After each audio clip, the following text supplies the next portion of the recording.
Welcome to the channel, Gaming Army.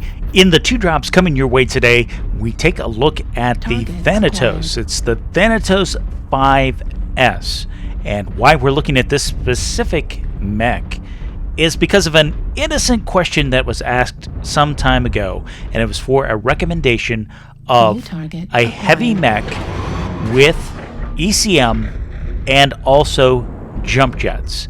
My reply to that query was check out the Thanatos line, and that's exactly what we've been doing. I've been showing why I threw that suggestion out almost immediately, because the Thanatos line is a very capable chassis. The 5S is no exception, and if you've been around the channel, you know that this is my preferred chassis for sniping. I feel it is maybe not the perfect sniper build, but I really do enjoy it. So sit back, strap yourselves in, and let's take a look at this Thanatos 5S in action.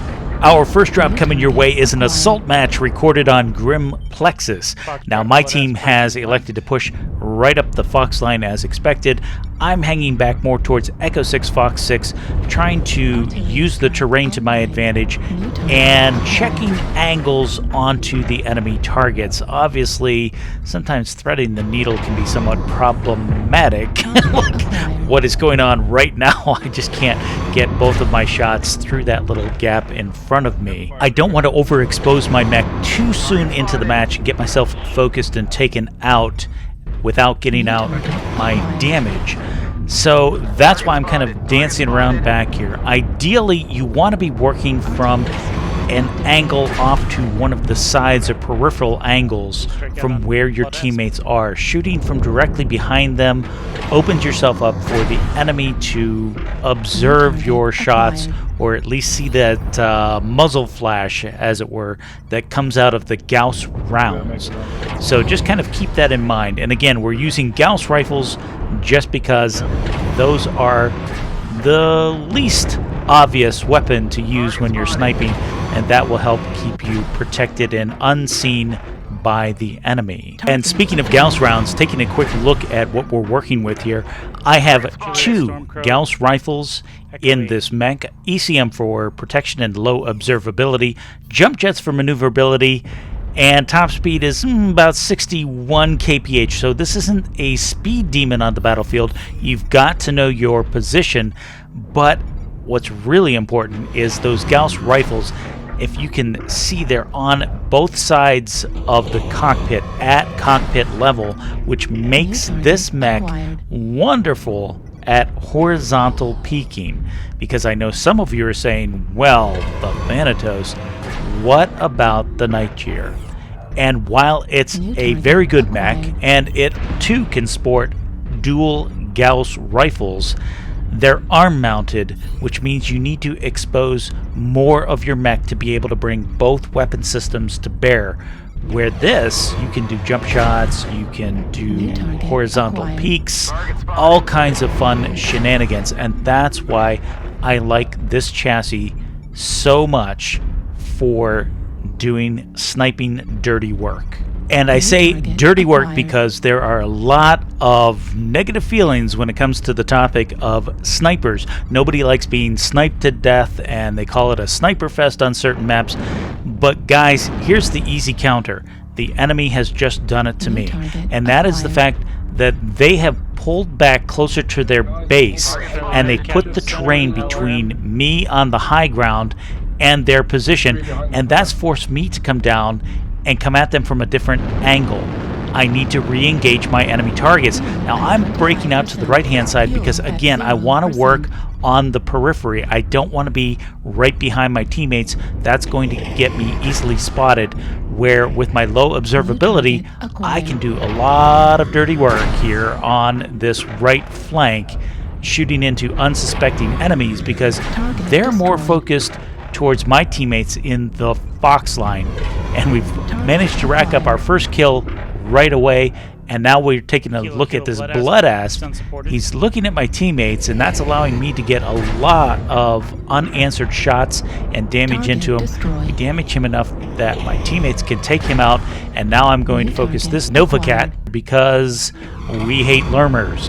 I'll eat a few missiles to get his attention while my teammates are able to put some more damage on him, get another shot into his, I think that was a center torso shot, but he took heavy damage, and now he's got to pull back.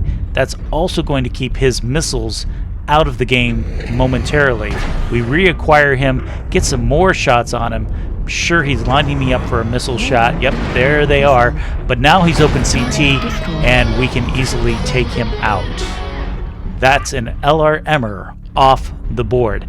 Now, because of their tactics of them sinking back into the 8 line, it forced me to move in, and now I'm really kind of in a position I don't want to be. So if you're playing this mech as a sniper, or if you are an enemy who wants to know how to foil snipers, listen closely to what I'm about to say. I don't want to be toe-to-toe with the enemy because my weapons have a very long cycle rate. Up close and personal, the other weapon systems are going to out-DPS me. They're going to cycle through faster and be able to pump out more damage, while it takes my weapons not only time to cool down between shots, but then I've got to ramp them up again to get more shots out. Secondly, look at that cockpit window. Look at where these are mounted. They're high in those torsos at cockpit level. And up close and personal with light mechs is going to be very, very problematic trying to get the low angle on those light mechs. So keep that in mind. We do manage to get the kill shot on the Blood Asp, and now we are definitely where I don't want to be, facing down a dire wolf. This is not good. We have managed to open up his right torso. I'm going to either try to get shots on the right torso, possibly that left torso, because I see it's nice and red as well. I've just got to be very careful. I'm open CT now. I have a feeling he's going to take me out of the game, but if I can open up his other torso or take half his mech, it will make him a much juicier target for my teammates. And there we go.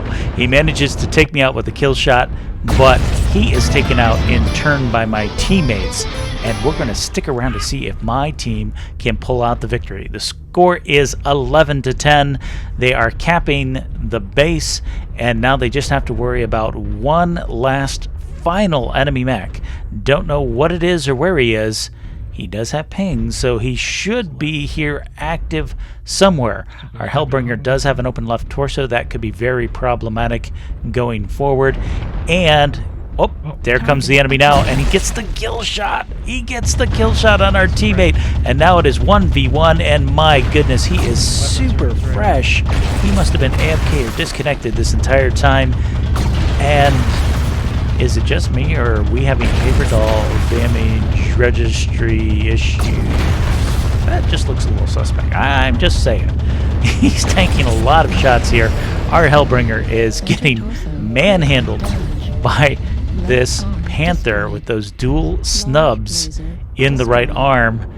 And here he goes. He looks like he's coming in for the kill shot now. Our Hellbringer is one-touch center torso, and there it is. There's the kill shot. So a heartbreaker of a loss at the end. And switching over to our end score, we wound up with 2 kills, 7 assists, 746 damage done. Moving on to our next drop. This is a conquest match on Tourmaline Desert.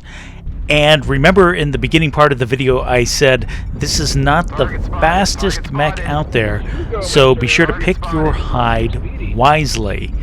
And that's why I'm heading for the Crow's Nest in Gulf 6. Because of the mode that we're playing and the map that we are on, I am now set up in a superior position where I've got eyes towards Kappa, eyes towards Sigma, can possibly engage any counter cappers that come through those areas, and I have Overwatch on Theta. And there usually is a big fight that breaks out around Theta. This puts me in perfect position to rain support fire and extra shots down on unsuspecting enemy targets. And just look at them. It is a target-rich environment down there. So being in this position, I want to accomplish multiple tasks. Number one, I want to lock onto as many enemy targets as possible, make sure that they are showing up on the minimap for my teammates. Number two, I want to call out movements and positions as much as possible, again, giving my team a better picture of what's going on the battlefield. And obviously, I want to be doing as much damage on enemy targets as possible. Set up in ideal conditions, this mech is more than capable of dishing out massive amounts of damage, not to mention what it does to the enemy team's morale to constantly be pelted by Gauss rounds and not being able to identify the location of the shooter. Now the enemy is pushing into my preferred kill box, which is going to make this a very target-rich environment for the foreseeable future. And now my ADD is kicking in a little bit because I'm not quite sure who to focus or who to stay focused on because they're moving around and changing positions. Ideally, I want to be shooting enemy backs because those are the lightest armored pieces of an enemy mech. So while I am shooting fish in the barrel, just a quick reminder, if you're enjoying the content thus far, make sure you hit the like and subscribe button, join us in the Sleepless Nights Gaming Army, and turn on the notification bell so you don't miss out on any more content like this. Getting back into the action, the fight down below me continues, and I'm just raining shot after shot into the enemy mechs. Again, my concern here is I am being a little ADD, and I'm missing maybe a shot or two. Would have been nice to have gotten a kill shot on that grasshopper and taken him out of the game, but he looks like he's going to get away before I can make that happen. The enemy is quickly moving off to hunt down my teammates, and that means our target selection is going to become smaller and smaller. So we're going to have to take our targets where we can get them. More critical is the top of the screen, and that shows that not only are we behind in kills, we're also behind in caps. We're still slightly ahead on cap points, but that advantage is probably going to evaporate as well. And adding to my frustration is I'm trying to add support fire to help out my teammate who's fighting the urban mech, but I just can't seem to land shots, or at least critical shots. Now the enemy grasshopper is coming back into the fight, and let's see if we can get a shot on him. I know he is damaged. We do manage to land a good shot, but it isn't enough to punch through his open back. I might have gotten the torso, side torso, instead of that back kill shot, and now I am last man standing. So pushing this pendulum back into my team's favor, it just really isn't going to happen. And I'm too slow to get out to affect any real change in the cap points. The enemy Night Star is lingering below us, so we're going to help ourselves to his right arm, and looking at his paper doll, he is open CT. Let's see if we can get a CT shot in on him. No, it is blocked by terrain. I really wanted that kill. So moving around to the right side of our hide, we come across the enemy Timberwolf. He is not looking at us, so we'll get a shot on his back. Nothing exploded off the mech, so he's damaged, but we didn't do any critical damage to him. And coming back to the left, the Night Star is not re-peeking this angle, so we've got to go hunting. And this is where I know we're not going to pull out the victory on this one. I just want to chalk up another kill or two to make it a little closer at the end of the day. And looking up the valley, I see there's the Night Star. He went full right, and he sees me. In fact, he's going to shoot at me. However, he isn't paying attention to his weapons ranges, and they do no damage to me at this distance. I don't have the same problem, and I'm able to land a couple of shots. He wisely ducks back into cover, and that's when I notice an enemy javelin, but he is such a small, fast-moving target at this range. I don't think I'm going to be able to hit him before he gets away as well. So I have no choice but to try and push in, but this is going to end in a loss. There's no ways around it. So switching over to our end screen, we wind this one up with a defeat, no kills to our names, but we do manage to rack up 3 assists and a whopping 892 damage done.